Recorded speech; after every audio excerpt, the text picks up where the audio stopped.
Voici maintenant la seconde vidéo concernant les objections théologiques qu'ont les Juifs n'ayant pas reconnu Jésus comme Messie et leur réfutation avec une optique orthodoxe.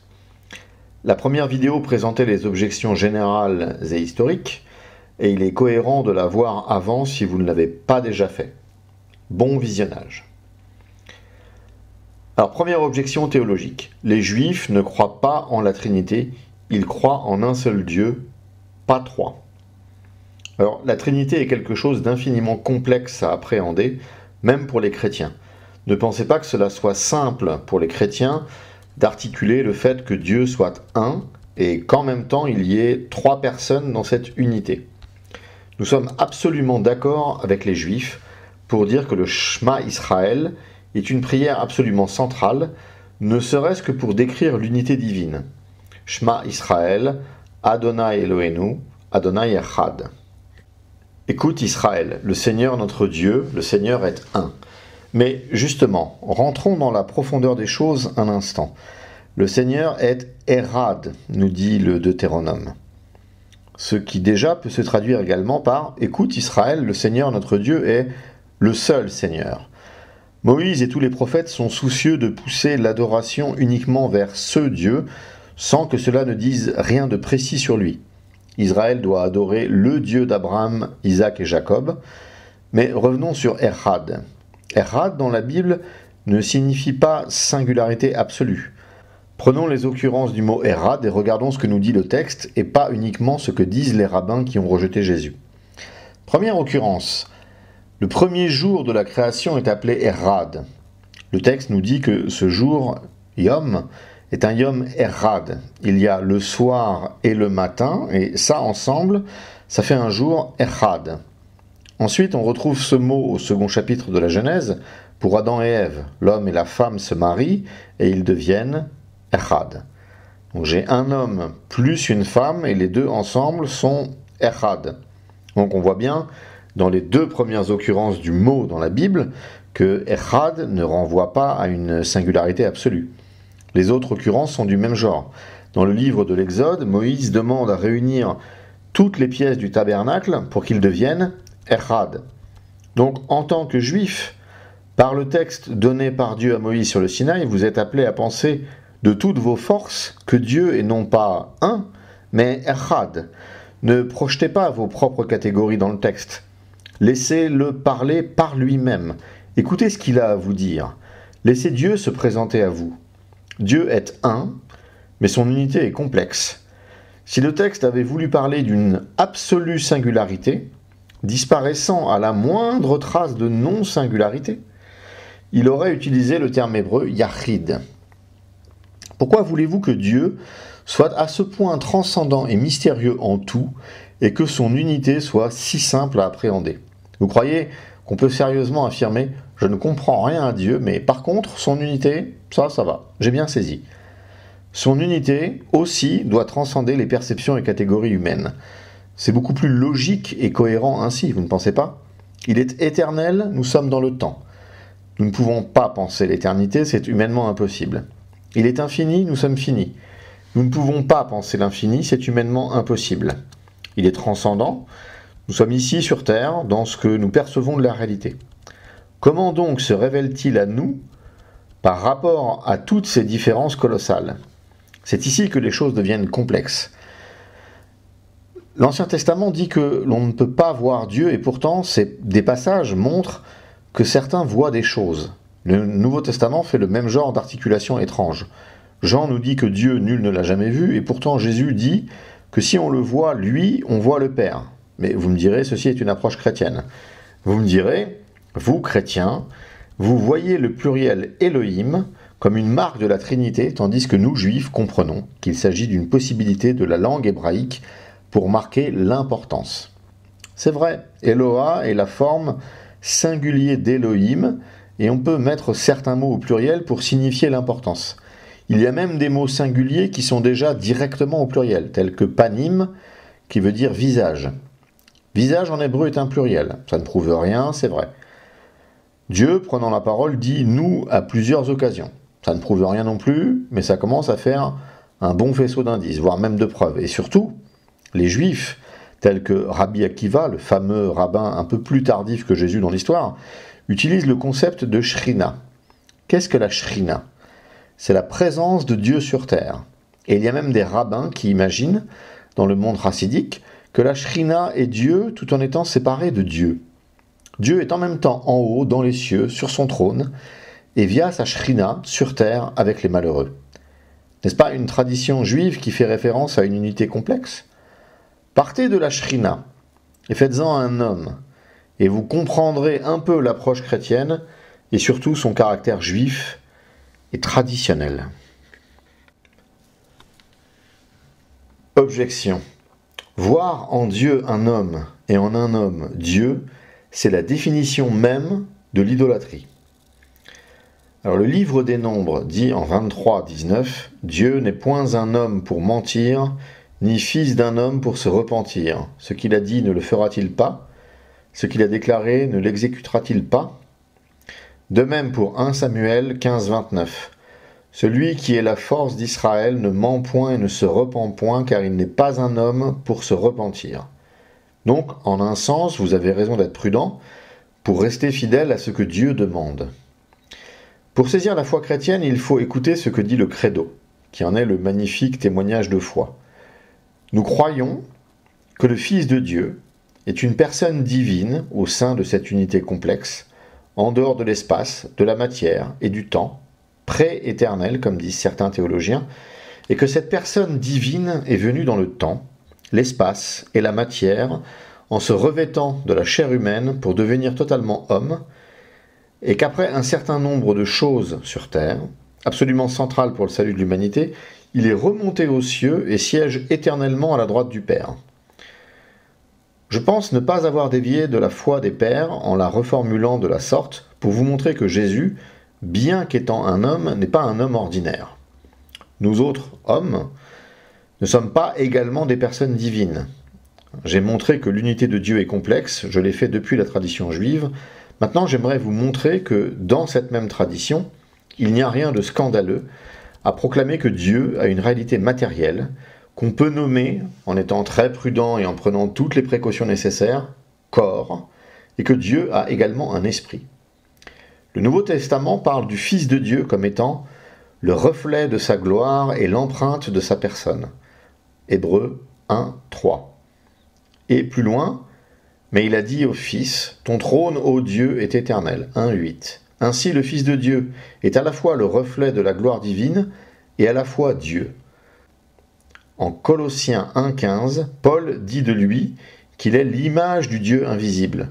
Le prologue de Jean, qui est très connu, déclare « Le Logos était avec Dieu, et le Logos était Dieu ». Cette dernière partie, les spécialistes du grec s'entendent pour dire qu'on devrait le comprendre comme « ce que Dieu est, il l'est ». Vous retrouvez ce genre de personnification de la parole divine dans l'Ancien Testament. En Isaïe 55, 11, « Ainsi en est-il de ma parole qui sort de ma bouche. Elle ne retourne point à moi sans effet, sans avoir exécuté ma volonté et accompli mes desseins. » La tradition araméenne a un mot pour la parole de Dieu, la memra. C'est assurément le mot araméen que Jean rend en grec par logos. Et c'est là que vous devez être attentif au texte et à votre souci d'idolâtrie par rapport à Dieu devenant homme. Ici, nous disons que c'est la memra de Dieu qui est devenue homme. La vision chrétienne est que Dieu est resté Dieu, aux cieux, et qu'en même temps, sa memra est devenue homme et a marché parmi nous. C'est une nuance très mystérieuse et mystique que vous devez prendre en compte pour bien saisir ce que nous sommes et ne sommes pas. C'est exactement ce que dit Jean en 1,14. « Et la parole a été faite chair, et elle a habité parmi nous, pleine de grâce et de vérité, et nous avons contemplé sa gloire, une gloire comme la gloire du Fils unique venu du Père. » Jean énonce à nouveau cette subtilité théologique. Personne n'a jamais vu Dieu. Le Fils unique qui est dans le sein du Père est celui qui l'a fait connaître. 1, 18. Pour ceux qui seraient gênés par cette possibilité qu'affirme le christianisme de finalement pouvoir voir ce Dieu invisible, revenons à l'Ancien Testament pour s'assurer de la cohérence biblique. En Genèse 18, 1, on peut lire « L'Éternel lui est apparu parmi les chênes de Mamré, comme il était assis à l'entrée de sa tente pendant la chaleur du jour. Et que voit Abraham? 3 hommes, et il parle avec un des 3. Ensuite, il y a toute une conversation sur le fait de savoir si Sarah a ri, puis le texte dit en 18-22, « Les hommes s'éloignèrent et allèrent vers Sodome, mais Abraham se tint encore en présence de l'Éternel. » Puis, il y a cette discussion célèbre sur le destin de la ville de Sodome, et enfin le texte déclare en 18-33, « L'Éternel s'en alla lorsqu'il eut achevé de parler à Abraham, et Abraham retourna dans sa demeure. » Si vous laissez le texte vous parler pour ce qu'il a à dire, je suis au regret de vous dire que Dieu est apparu sous forme humaine, s'est fait laver les pieds, a mangé, a tenu une conversation avec quelqu'un avant de partir. Genèse 19.1 nous apprend que les 2 hommes qui sont partis vers Sodome sont des anges. La tradition rabbinique dit que c'était en tout 3 anges, mais le texte de Moïse ne dit pas cela. Il faut conclure par honnêteté, Dieu et 2 anges, pas 3 anges. Donc Dieu se fait voir d'Abraham. Cesse-t-il d'être Dieu? Sa gloire cesse-t-elle de remplir les cieux? Le fait de marcher sous forme humaine change-t-il quelque chose à sa divinité?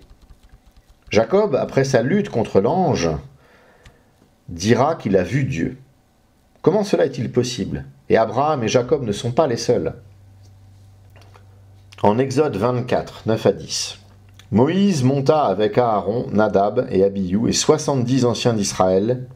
Ils virent le Dieu d'Israël. Le texte ne dit pas qu'ils ont eu une vision, qu'ils ont vu la gloire du Seigneur, non. Ils virent le Dieu d'Israël. Le texte poursuit.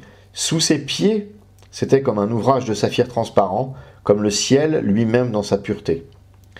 Il n'étendit point sa main sur l'élite des enfants d'Israël, ils virent Dieu, et ils mangèrent et burent. Qu'ont vu exactement Isaïe au chapitre 6 et Ézéchiel au chapitre 1? Peut-on accuser le Nouveau Testament sans accuser l'Ancien? Vous êtes bien en peine pour expliquer cela, alors que le christianisme l'explique facilement. Toutes les fois où le Père se rend visible, se fait connaître, c'est le Fils qui agit. Il est le reflet éternel de la gloire du Père. C'est pour cela que, très naturellement, Jésus dira « Si vous m'avez vu, vous avez vu le Père ». Il y a des traditions rabbiniques saisissantes par rapport à ces problèmes, traditions issues des Targums araméens qui étaient lus dans les synagogues. On constate dans ces textes qu'en de nombreux endroits, là où l'hébreu dit simplement Dieu, le Targum rend Dieu et sa Memra, ou directement la Memra du Seigneur. Un exemple frappant, le vœu de Jacob en Genèse 28, 20. Jacob fit un vœu en disant « Si Dieu est avec moi et me garde pendant ce voyage que je fais, s'il me donne du pain à manger et des habits pour me vêtir, et si je retourne en paix à la maison de mon père, alors l'Éternel sera mon Dieu. Devient, Jacob fit un vœu en disant, si la Memra de Dieu est avec moi et me garde pendant ce voyage que je fais, s'il me donne du pain à manger et des habits pour me vêtir, et si je retourne en paix à la maison de mon père, alors la Memra de l'Éternel sera mon Dieu. Jean l'évangéliste n'a pas parlé d'autre chose. Il est en droite ligne avec les Targums. La divinité de la Memra de Dieu est totalement traditionnelle. Est-ce vraiment si compliqué d'accepter la Shrina et de ne pas voir que Jésus est une sorte de Shrina revêtue de chair humaine? Beaucoup de gens, même en dehors du judaïsme, sont fascinés par la Kabbale et l'arbre des séphirotes. Mais accepter le concept des séphirotes, c'est accepter le principe d'émanation du divin. On y voit entre autres la sagesse divine, l'intelligence divine identifiée venir travailler dans notre monde. Alors oubliez ces bêtises kabbalistiques, il n'y a pas 10 séphirotes, mais il y a une émanation. Le Fils de Dieu est une émanation du Père, venu dans notre monde. Objection. J'entends toutes vos subtilités bibliques, mais néanmoins, adorer un homme, c'est adorer de la chair, du sang, c'est adorer de la matière. L'adoration du Christ est toujours adoration tournée vers Dieu. La reconnaissance de qui il est et de ce qu'il est n'amène pas de séparation avec Dieu. Il n'y a pas de compétition. L'approche juive sera de dire que toute adoration qui n'est pas tournée absolument vers Dieu est une perte de notre adoration. Nous sommes d'accord avec cela, mais vous devez vous souvenir que pour nous, le Fils n'est pas une créature. Toute adoration du Fils est adoration de Dieu. Matthieu chapitre 15, verset 30-31 dit « Alors s'approcha de lui une grande foule, ayant avec elle des boiteux, des aveugles, des muets, des estropiés et beaucoup d'autres malades. On les mit à ses pieds et il les guérit, en sorte que la foule était dans l'admiration de voir que les muets parlaient, que les estropiés étaient guéris, que les boiteux marchaient, que les aveugles voyaient, et elle glorifiait le Dieu d'Israël. Ici, la foule adore spontanément Dieu. Luc 5, 26. Tous étaient dans l'étonnement et glorifiaient Dieu. Jésus est venu en ce monde pour mourir et ressusciter, pour nous et pour la gloire de Dieu. Essayez de voir Jésus comme une sorte d'aimant, mais non pas magnétique, mais spirituel. Il vient dans ce monde pour attirer toutes les choses à lui, tout le monde à lui, et il remet ensuite tous ceux qui sont venus à son Père, Dieu. C'est ce que dit admirablement Paul dans sa première épître aux Corinthiens, chapitre 15, versets 27-28. Dieu, en effet, a tout mis sous ses pieds, mais lorsqu'il dit que tout lui a été soumis, il est évident que celui qui lui a soumis toutes choses est excepté. Et lorsque toutes choses lui auront été soumises, alors le Fils lui-même sera soumis à celui qui a soumis toutes choses, afin que Dieu soit tout en tous. Jésus renvoie toujours tout vers Dieu. Apocalypse chapitre 22, versets 3 à 4. Il n'y aura plus d'anathème. Le trône de Dieu et de l'agneau sera dans la ville. Ses serviteurs le serviront et verront sa face. Et son nom sera sur leur front. Il y a un trône, pas plusieurs. Il n'y a pas plusieurs dieux. Ses serviteurs le serviront, pas les serviront. Ils verront sa face, pas leur face, un seul Dieu. Il nous est révélé par le Fils.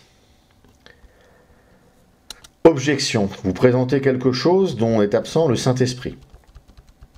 Alors, la tradition juive fait référence à l'Esprit car il est présent dans l'Ancien Testament, mais bien sûr, elle ne le voit pas comme dans le christianisme. Elle le voit comme une sorte d'aspect de Dieu, comme un pouvoir de Dieu, mais pas comme une entité distincte. La théologie orthodoxe utilise le mot « personne ». Voyons ce que dit vraiment l'Écriture. Psaume 106, versets 32-33. « Ils irritèrent l'Éternel près des eaux de Mériba, et Moïse fut puni à cause d'eux, car ils aigrirent son esprit, et il s'exprima légèrement des lèvres. » C'est ici la même dynamique de distinction qu'avec la Memra de Dieu. Son Ruach HaKodesh, son Esprit Saint, est clairement distinct. Il ne manifeste pas visiblement Dieu comme le fait le Fils, mais il travaille parmi nous. C'est ce que dit le texte. Isaïe 63, 10. Mais ils ont été rebelles. Ils ont attristé son Esprit Saint. Et il est devenu leur ennemi. Il a combattu contre eux. On attriste quoi sinon une personne? Néhémie 9, 20.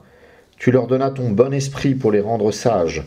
Tu ne refusas point ta manne à leur bouche, et tu leur fournis de l'eau pour leur soif. A-t-on affaire ici à une force ou un pouvoir impersonnel?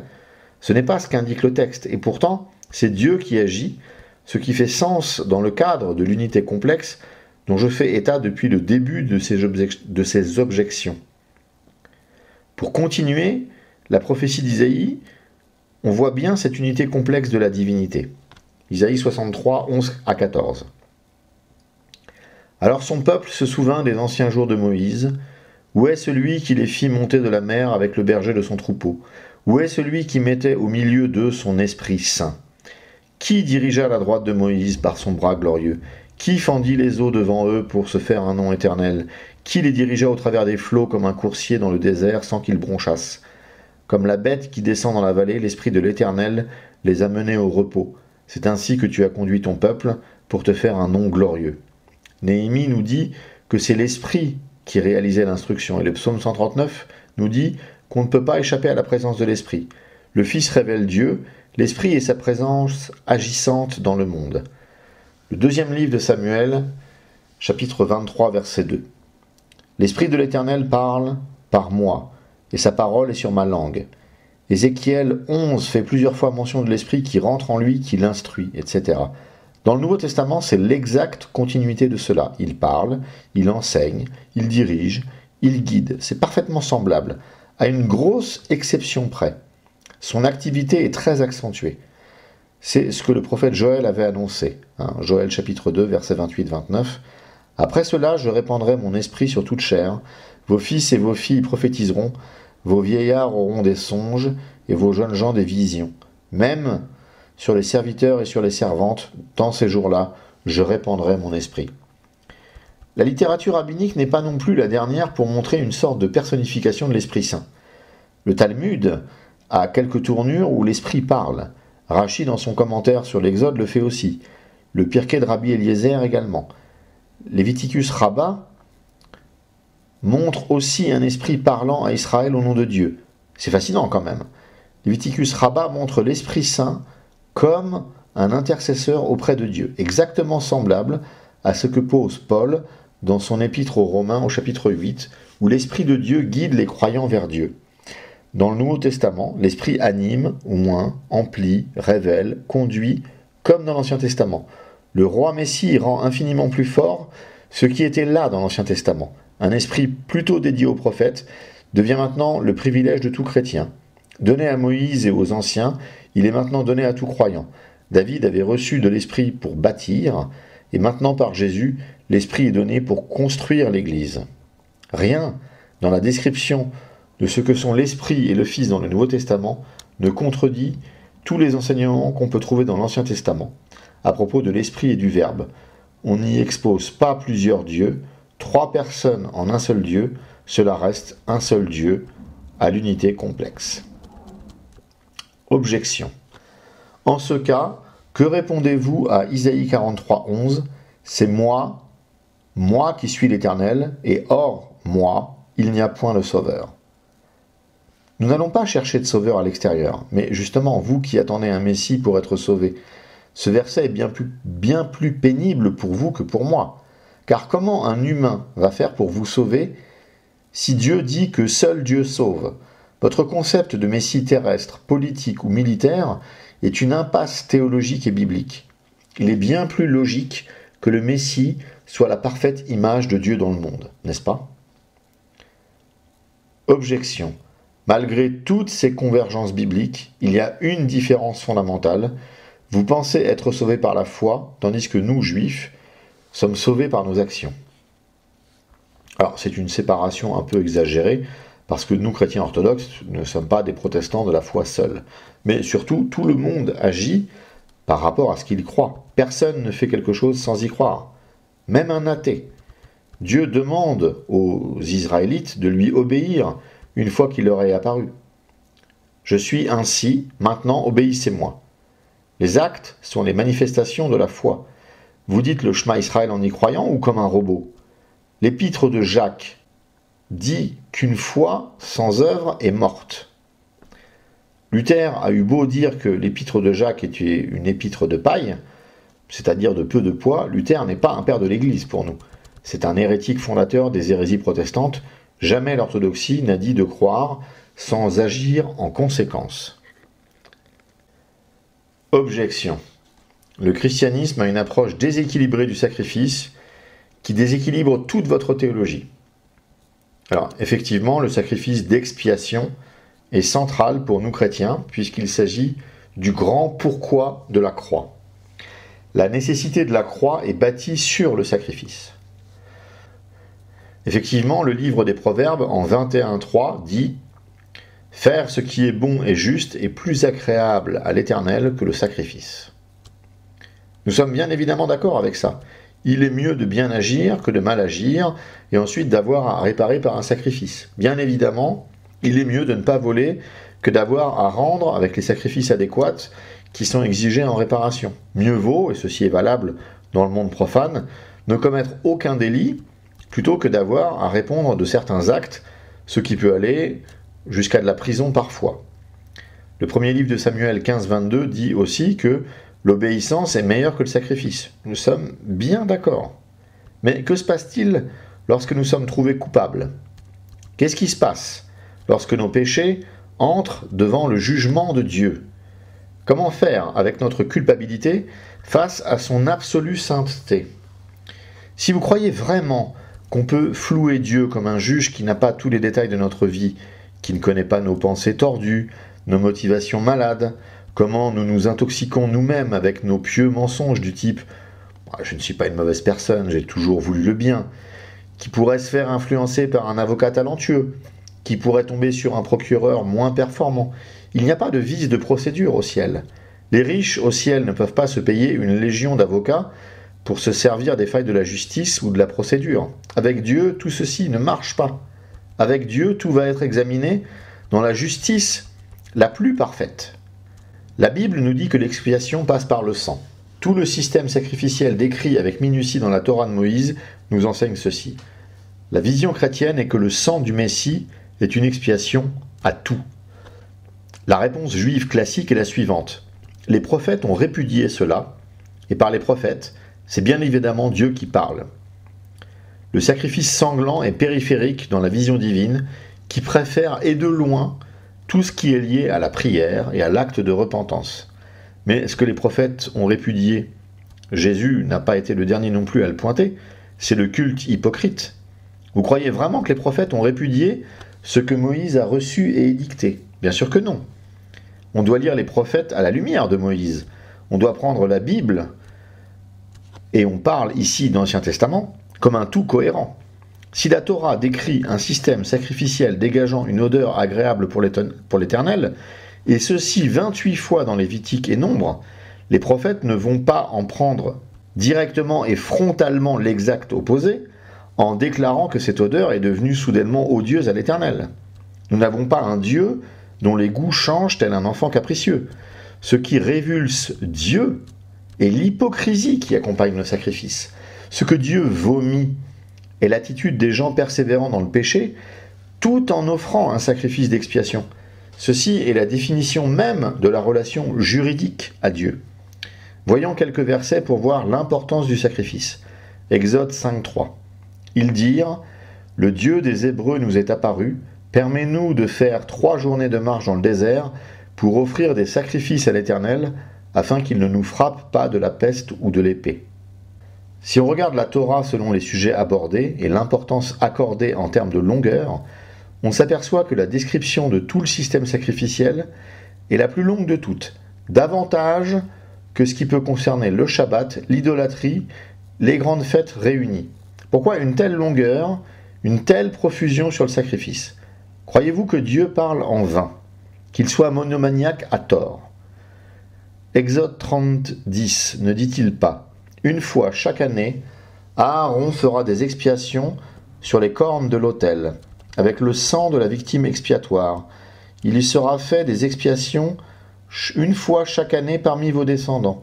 Ce sera une chose très sainte devant l'Éternel. Si c'est de première importance, depuis la destruction du Second Temple, ça fait tout de même 19 siècles que vous ne pouvez plus réaliser le sacrifice d'expiation. Les rabbins ont eu beau jeu de déclarer que l'étude des sacrifices remplaçait la valeur des sacrifices aux yeux de Dieu. C'est un pari risqué que de le croire. Ne serait-ce pas plutôt parce qu'a eu lieu un sacrifice qui réalise une fois pour toutes et pour toujours tous les sacrifices nécessaires? Et cessez de croire que Dieu ne veut pas de sacrifice d'expiation à cause des paroles prophétiques, car les prophètes ont eux-mêmes appelé à la reconstruction du temple, chose accomplie par le Second Temple. Mais voyons ces passages de répudiation du sacrifice pour ceux qui s'accrochent encore à cette fable. Michée 6, 6-7. « Avec quoi me présenterai-je devant l'Éternel pour m'humilier devant le Dieu très haut? Me présenterai-je avec des holocaustes, avec des veaux d'1 an? L'Éternel agréera-t-il des milliers de béliers, des myriades de torrents d'huile? Donnerai-je pour mes transgressions mon premier-né, pour le péché de mon âme le fruit de mes entrailles ?» Ceci décrit de façon absurde ce que peut faire un païen, par exemple, offrir son enfant pour apaiser une divinité en colère. Michée poursuit en 6-8 « On t'a fait connaître, ô homme, ce qui est bien, et ce que l'Éternel demande de toi, c'est que tu pratiques la justice, que tu aimes la miséricorde, et que tu marches humblement avec ton Dieu. » Le verset montre que Dieu n'attend pas cela, mais le prophète de Dieu n'appelle pas les gens à sortir du système sacrificiel ici. Il leur dit que leur sacrifice doit s'accompagner de vertu. Il ne demande pas aux Juifs de désobéir à la Torah de Moïse. Les exagérations du prophète dans ces exemples montrent bien qu'il s'agit de cela. Cela fait directement écho dans les textes chrétiens aux diatribes de Jésus contre les pharisiens hypocrites. Paul aux Corinthiens explique qu'il peut avoir tous les dons de la terre, si ceux-ci ne sont pas tournés vers l'amour, alors ils ne valent rien, ne servent à rien. C'est la même dynamique. Osée 6.6. Car j'aime la piété et non les sacrifices, et la connaissance de Dieu plus que les holocaustes. Semble être une annulation du sacrifice, mais il n'en est rien. Voyons ce que dit Isaïe en 1, 10 à 15. Écoutez la parole de l'Éternel, chef de Sodome, dit-il en s'adressant aux Juifs. Prête l'oreille à la loi de notre Dieu, peuple de Gomorrhe. Qu'ai-je à faire de la multitude de vos sacrifices, dit l'Éternel. Je suis rassasié des holocaustes de bélier et de la graisse des veaux. Je ne prends point plaisir au sang des taureaux, des brebis et des boucs. Quand vous venez vous présenter devant moi, qui vous demande de souiller mes parvis, cessez d'apporter de vaines offrandes. J'ai en horreur l'encens, les nouvelles lunes, les shabbats et les assemblées. Je ne puis voir le crime s'associer aux solennités. Mon âme hait vos nouvelles lunes et vos fêtes. Elles me sont à charge. Je suis las de les supporter. Quand vous étendez vos mains, je détourne de vous mes yeux. Quand vous multipliez les prières, je n'écoute pas. Vos mains sont pleines de sang. En ce cas, si Osée annule les sacrifices dans Osée 6.6, vous devez aussi considérer qu'ici Isaïe annule les shabbats, les fêtes, bref, pratiquement tout ce qui fait la pratique juive avant la venue du Messie.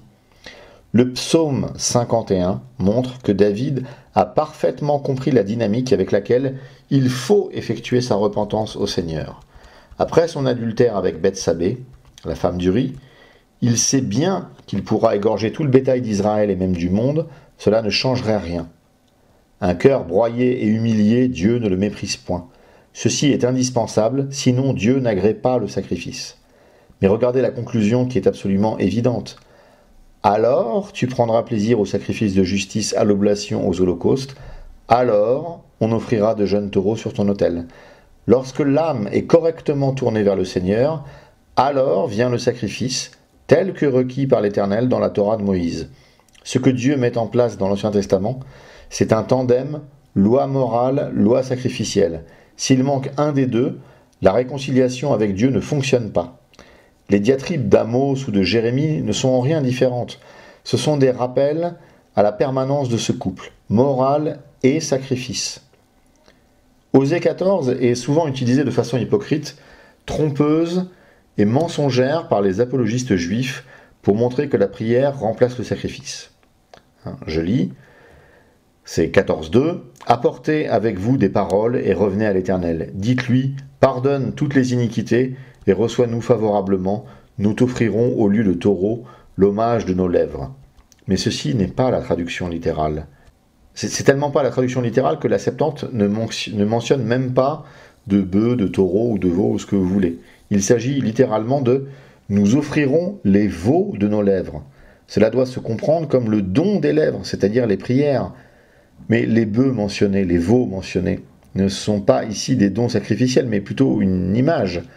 J'attire également votre attention sur une contradiction absolument stupéfiante si vous y pensez bien. Ces apologistes juifs qui vous disent que les sacrifices sont abolis, soit par les prières, soit par la vertu morale de la personne, soit par l'étude des arguties rabbiniques sur les sacrifices, ces mêmes personnes prient avec ardeur pour la reconstruction du troisième temple. Ils veulent donc remettre en place l'exact système sacrificiel qu'ils vous ont dit être aboli. Vous ne voyez pas qu'on se fiche de vous? Si la prière remplace le sacrifice, pourquoi cette volonté? Elle est en effet davantage biblique, puisqu'il faut conjuguer la repentance et le sacrifice. Dans le second livre des Chroniques, en 7.12, on peut lire « L'Éternel apparut à Salomon pendant la nuit et lui dit « J'exauce ta prière et je choisis ce lieu comme la maison où l'on devra m'offrir des sacrifices. » Dieu explique que le temple va être l'indispensable lieu des sacrifices accompagnant la repentance de la personne. Il fait dans les versets suivants une déclaration parfaitement claire, binaire, d'une simplicité biblique. De 13 à 18, on peut lire « Quand je fermerai le ciel et qu'il n'y aura point de pluie, quand j'ordonnerai aux sauterelles de consumer le pays, quand j'enverrai la peste parmi mon peuple, si mon peuple sur qui est invoqué mon nom s'humilie, prie et cherche ma face, et s'il se détourne de ses mauvaises voies, je l'exaucerai des cieux, je lui pardonnerai son péché, et je guérirai son pays. Mes yeux seront ouverts désormais, et mes oreilles seront attentives à la prière faite en ce lieu. Maintenant je choisis et je sanctifie cette maison pour que mon nom y réside à jamais, et j'aurai toujours là mes yeux et mon cœur. Et toi, si tu marches en ma présence comme a marché David, ton père, faisant tout ce que je t'ai commandé, et si tu observes mes lois et mes ordonnances, j'affermirai le trône de ton royaume, comme je l'ai promis à David, ton père, en disant, tu ne manqueras jamais d'un successeur qui règne en Israël. Donc ça, c'est la partie où tout se passe bien, mais en 19-22, les versets suivants, on voit un petit peu la chose contraire. Mais, si vous vous détournez, si vous abandonnez mes lois et mes commandements, et que je vous ai prescrits, et si vous allez servir d'autres dieux et vous prosterner devant eux, je vous arracherai de mon pays que je vous ai donné, je rejetterai loin de moi cette maison que j'ai consacrée à mon nom, et j'en ferai un sujet de sarcasme et de raillerie parmi tous les peuples. Et si haut placée qu'ait été cette maison, quiconque passera près d'elle sera dans l'étonnement et dira « Pourquoi l'Éternel a-t-il ainsi traité ce pays et cette maison ?» Et l'on répondra « Parce qu'ils ont abandonné l'Éternel, le Dieu de leur père, qui les a fait sortir du pays d'Égypte, parce qu'ils se sont rattachés à d'autres dieux, se sont prosternés devant eux et les ont servis. Voilà pourquoi il a fait venir sur eux tous ces maux, si le peuple n'obéit pas. Donc, si le peuple est repentant et que les sacrifices sont correctement réalisés, le pardon divin est là. Mais si le peuple est hypocrite et désobéissant, et que les sacrifices sont correctement réalisés, il y aura une catastrophe. Objection. N'y a-t-il pas pourtant des expiations alternatives au sang? Vous faites du sang un élément central de l'expiation. Alors, nous en faisons l'élément central parce que c'est ainsi dans la Bible. Tout passe par le sang. Lorsque Paul dit en Hébreux 9, 22 « Et presque tout, d'après la loi, est purifié avec du sang, et sans effusion de sang, il n'y a pas de pardon », il a parfaitement raison. Dieu a sauvé en Égypte ceux qui avaient mis le sang de l'agneau sur leurs portes, lors de la terrible 10e plaie, où son ange exterminateur est venu tuer tous les enfants premiers-nés. En Exode 24, Moïse asperge le peuple de sang pour sceller l'alliance. L'expiation dans le biblique n'est jamais liée qu'au sang. Vous ne trouverez pas une seule expression dans la Torah de Moïse qui dise prière d'expiation, bon comportement d'expiation, jeûne d'expiation, ni même repentance d'expiation. Il n'y a que le sang qui permette l'expiation. Tout pointe vers le sang en ce qui concerne l'expiation. Et le jour de l'expiation, dans toute cette organisation, est le jour de Yom Kippour. Tout ce sang pointe vers ce jour. Comment se passait le rituel de Yom Kippour? Je le précise rapidement pour ceux qui écoutent et qui ne le connaissent pas ou peu. Un animal était sacrifié en réparation de certains péchés du peuple réunis en ce jour. Son sang était utilisé pour cette expiation. Un autre animal était envoyé dans le désert, porteur des péchés du peuple, où il mourait à la place du peuple. Nous avons ici deux animaux sacrifiés, substitués. Le verset Lévitique 17:11 est particulièrement clair et frappant, car l'âme de la chair est dans le sang. Je vous l'ai donné sur l'autel, afin qu'il servît d'expiation pour vos âmes, car c'est par l'âme que le sang fait l'expiation. Le commentaire de Rachi sur ce verset, très précisément, est le suivant. Donc, l'âme de la chair de toute créature dépend du sang. C'est pourquoi, il fait parler Dieu, c'est pourquoi je l'ai destiné à l'autel pour servir à la kapara, donc ça c'est le terme hébreu pour expiation, pour servir à la kapara de l'âme humaine. Vienne l'âme et qu'elle procure le pardon à l'âme. Le sang est tellement central dans le système sacrificiel que les exceptions montrées au chapitre 5 concernent les pauvres qui vont pouvoir mettre des substituts sur les sacrifices sanglants des autres personnes. Ainsi, il faut du sang pour échapper au sang. Donc, on n'y échappe pas vraiment dans une vue globale. En Exode 30, la mention qui est faite de l'argent ne peut pas être sérieusement considérée comme une expiation. Dieu ne dit pas aux pécheurs « paie-moi ». Personne ne croit à cela, et aucun commentaire rabbinique ne va dans ce sens.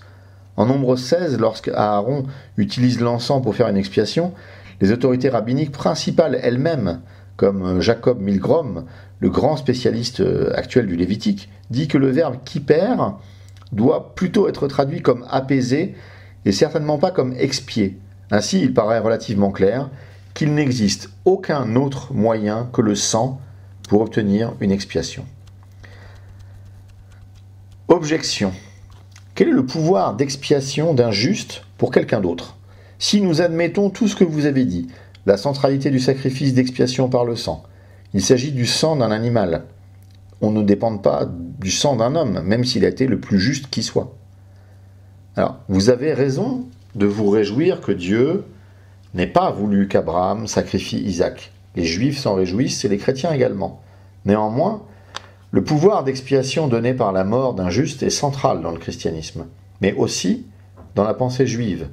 Berel Wein, une sommité dans le monde juif concernant la littérature rabbinique, écrit ainsi: « Il y a une vieille tradition juive remontant au temps biblique, la mort du juste et de l'innocent sert d'expiation pour les péchés du peuple ou du monde entier. » Le rabbin Wein développe ensuite cette idée où les commentateurs juifs au long de l'histoire ont voulu donner cette signification aux épreuves du peuple juif. Certains sont morts pour les péchés des autres. Leur mort n'était pas vaine. Je cite: « Ce qui est extraordinaire avec cette théologie abstraite et sophistiquée est qu'elle s'est profondément enracinée dans l'âme juive, et même les juifs les moins éduqués en ont une compréhension presque innée lors de leur sacrifice. » Le Yeven Metzoula, une chronique des souffrances juives datant du XVIIe siècle, déclare: « Depuis la destruction du temple, les justes de la génération sont tués pour les iniquités de leur génération. » Ainsi est la réponse juive à la question de la théodicée, le problème de la justice divine. Pourquoi la mort d'enfants innocents? À cause des péchés du peuple et de l'impossibilité de les réparer par le culte du temple de Jérusalem. C'est le Zohar lui-même, ce livre central pour la mystique juive, qui fait le parallèle entre cette absence de temple et le Messie.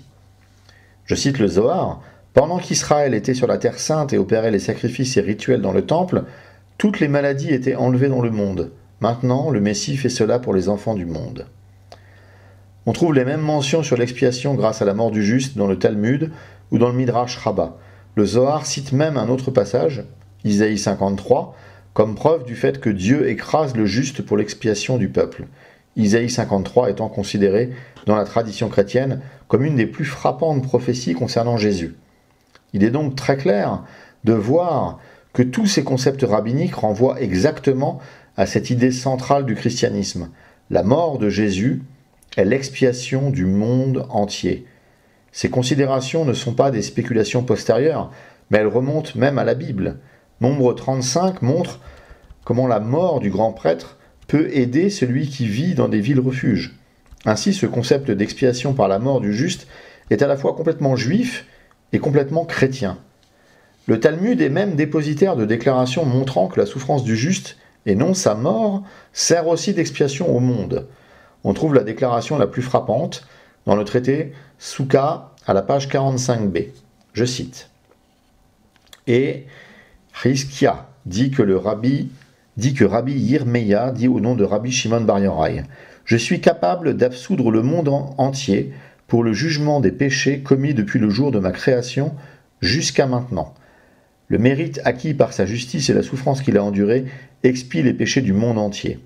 Et les mérites acquis par Eliezer mon fils ajoutés aux miens peuvent absoudre les péchés du monde entier commis depuis la création du monde jusqu'aujourd'hui.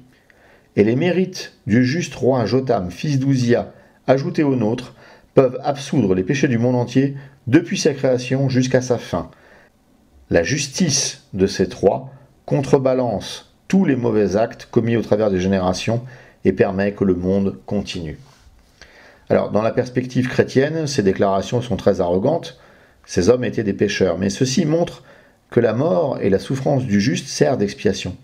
C'est une vision du monde totalement juive. Il n'y a pas de contamination des théologies polythéistes des gentils. Le Zohar, livre de mystique juive, parle du fait qu'Israël a abandonné la Torah et que le Messie doit donc prendre sur lui tous les péchés qui étaient évités par l'observance de la Torah. Pour l'argument du fait d'avoir un animal et d'avoir l'autel, tel que décrit, c'est Isaïe 53 qui répond. « Mais il était blessé pour nos péchés, brisé pour nos iniquités. Le châtiment qui nous donne la paix est tombé sur lui, et c'est par ses meurtrissures que nous sommes guéris. Nous étions tous errants comme des brebis, chacun suivait sa propre voie, et l'Éternel a fait retomber sur lui l'iniquité de nous tous. » Dieu, dans le cadre de ce sacrifice non animal, ne mentionne pas du tout d'autel. La souffrance n'est pas lié à un lieu. Objection. Le troisième temple est prophétisé dans Ézéchiel et je ne vois pas comment intégrer Jésus dans ceci. S'il y a un troisième temple, c'est que les sacrifices vont reprendre. Donc le sacrifice de Jésus a été incomplet. Alors la prophétie d'Ézéchiel qui décrit un temple est contenue dans les chapitres 40 à 47 de son livre. Quand il prophétise ceci, le second temple n'existe pas. Le second temple ne fut pas construit sur sa vision et les projets qu'ont certains juifs sur le troisième temple ne semblent pas non plus suivre cette voie architecturale. C'est une vision d'un temple, pas spécifiquement un temple qu'il faille construire. Les plus grands rabbins ont toujours déclaré que cette prophétie et cette architecture étaient un grand mystère, et ils n'ont jamais dit que ce mystère invalidait quoi que ce soit vis-à-vis du Christ. Relisez Maïmonide par exemple. Vous n'avez pas d'obligation de reconstruire un troisième temple, sachant en plus toutes les implications géopolitiques que cela aurait. Sachez que le christianisme a une solution beaucoup plus simple et profonde à la fois. Par la divine liturgie, nous accomplissons une nouvelle fois, de façon symbolique, et j'insiste sur le mot symbolique qu'il faut ici comprendre dans le sens antique. Il ne s'agit pas d'allégorie ou de métaphore, mais bien de symbole, c'est-à-dire de la réunion de deux réalités au moyen du support appelé symbole. Le Christ a institué ceci. L'accomplissement symbolique de son sacrifice est fait à chaque divine liturgie. C'est ce qui vous permet de vous rattacher à cet événement qui peut vous sembler lointain et déconnecté. Chaque fois que le prêtre, je parle du prêtre chrétien orthodoxe, réalise la divine liturgie, le Christ est livré et son sang est répandu pour vos péchés. N'attendez pas un hypothétique temple qui ne viendra peut-être jamais. L'Église vous donne accès au sang du Messie chaque dimanche. Chaque dimanche, il se livre pour vous. Objection. Nous les Juifs, nous n'avons pas besoin d'intermédiaire. Nous n'avons pas besoin de Jésus pour aller à Dieu.